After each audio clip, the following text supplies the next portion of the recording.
say, right time for some business stories. Kweku Temin is here.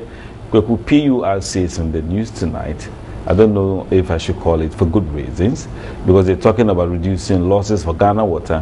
What about consumers? Is it going to make water available?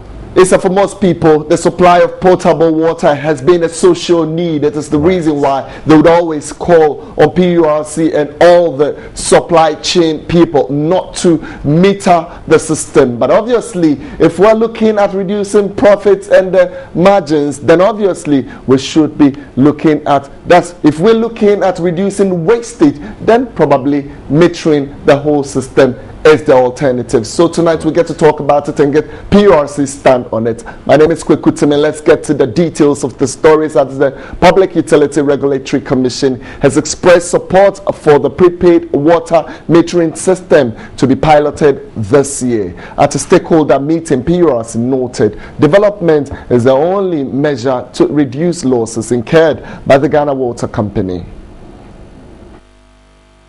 The meeting was between the utility service providers and representatives from the Association of Ghana Industries. AGI complained about poor service by utility service providers affecting the industry. Is how you going to be efficient in record keeping of payment of bills. That is number one. Number two, when you only take power of regulators have said all the time, yes, do the announcement at least 24 hours. We can understand today with temporary cut off 1 hour or 2 hours. But surely you just turn the lights off without any consent. The Public Utilities Regulatory Commission said it will not compromise inefficiencies from service providers. We are monitoring them. We are going and monitoring them to ensure that they do the right thing. Explaining losses incurred by the utility service providers, PURC expressed support for prepaid meters by Ghana Water. Will agree to any mechanism that will reduce commercial losses. The concept of prepaid metering itself is a good idea because it helps to reduce theft, illegal connections and all that. But what we have to look at is how is it going to be implemented? How is it going to be rolled out? How are we doing the pilot for the prepaid metering? All these things that we have to look at before we start. And I think that is where the argument is. Alright, so the prepaid metering system for water. If you'd want to stay interactive, then you can get us on twitter.facebook/news.com. And then if you'd want to get more interactive, then you can get us on all our social media pages. Ghana Industries is to meet the Bank of Ghana on the cedi depreciation. Well, according to the AGI, some measures adopted by the central bank are not sustainable. The engagement means that the concerns we have are being put together. We are meeting the appropriate agencies. We have already sent a letter to Bank of Ghana. We want to meet the governor on some of the issues. We will also be meeting the Minister for Finance later. And then on the basis of the discussions, we'll come out to the clear position. Some of the measures, some of the specific issues, we have issues with them. The chief executive explained how the new directive is affecting their business. Cedi depreciation has been a concern to all. Industry has been severely affected by the cedi depreciation. These are challenging times for industry. Industry thrives on competitiveness. You have to be competitive to be able to stay in the market. Now, if you have your cost of production going up consistently, it becomes an issue, and your price may go up.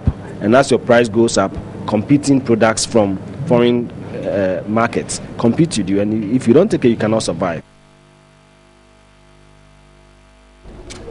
Alright, so we're doing other business stories, and here the Ghana Tourist Board says aside business tourism, other sectors of the industry are not thriving. The ministry blames this on a lack of infrastructure, while some inroads, however, are expected this year, according to the tourism minister, that's Juliana Azuma Mensah, having declared this year a domestic tourism year.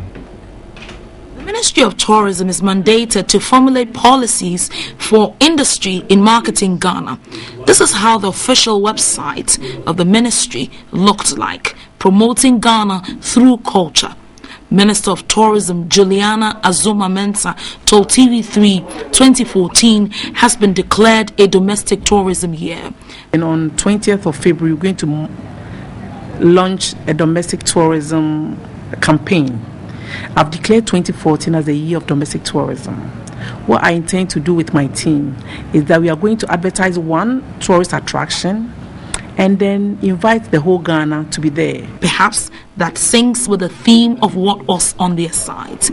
The Ghana Tourism Authority is one of the implementing agencies under the Ministry of Tourism, but the diversity in culture and various resources that Ghana can boast of were not represented on the website, except this picture of rice and beans, which was very prominent. In one corner was this picture, which was advertising paragliding, with little prominence given to the core of Ghana's resources. Tourism attraction and diversity revenue generation is hindered. So at this rate, no wonder international business tourism topped the list of revenue generation in 2012. One of the key areas where we have most of our foreign exchange coming in from accommodation and then purchase of air tickets. For our figures for 2012, we got about $2.5 billion. So what reasons does the Ghana Tourism Authority have to underperform? Most sites are still in their raw state, and the entry fees and others are very minimal, and we don't also have mechanism to let people spend money within those environments. The Minister of Tourism thinks otherwise. The trend nowadays is public-private partnership. You don't also expect government to go to village and put hotels enough for everybody. But you know that there are people who come here day in and day out asking us where they can invest in the tourism sector. They don't know that village is that beautiful. If they go there, they will see that it's a place that they can put a hotel there. And that is the whole idea. Individuals, majority who are foreigners, have made huge impact on exploring the various advertising tools. Big Millie site was simple but attractive. You could even camp on top of this beetle at $15 and soak in the fresh sea breeze. The Ministry of Tourism and the Ghana Tourism Authority are yet to brainstorm on innovative ways of sharing ideas with Brand Ghana. As I speak to you now, there is not effective collaboration between Brand Ghana and us. It wants to focus on cheaper and sustainable sources of energy. Well, so we interacted with Elizabeth Ofosu-Ejare, who was sharing her thoughts about the Ministry of Tourism and what they intend doing anytime soon. Well, moving on to other stories, just before we wrap up, we want to look at the stock market. Some few equities saw some gains today. I'll just hover around these three, but some few more did absolutely well on the market. Carbank traded today, opening at 1 Ghana cedi 0.3. It closed at 1 Ghana cedi 0.4 pesos, and it tells you that it saw a marginal gain of 0.01. Total also saw that jump on the market, opening at the 5.02 Ghana pesos. It closed at 5.03 Ghana pesos, and then Farmilk also saw that jump on the market, opening at 6.99 and then closing at 7.05. So 7.05 for Farmilk. And then around this time, the equity market is looking buoyant. Would end it at this point later. Tomorrow we'll come through with some more business stories, but News 360 is not over yet. We still have some more interesting stories coming your way shortly. Do stay.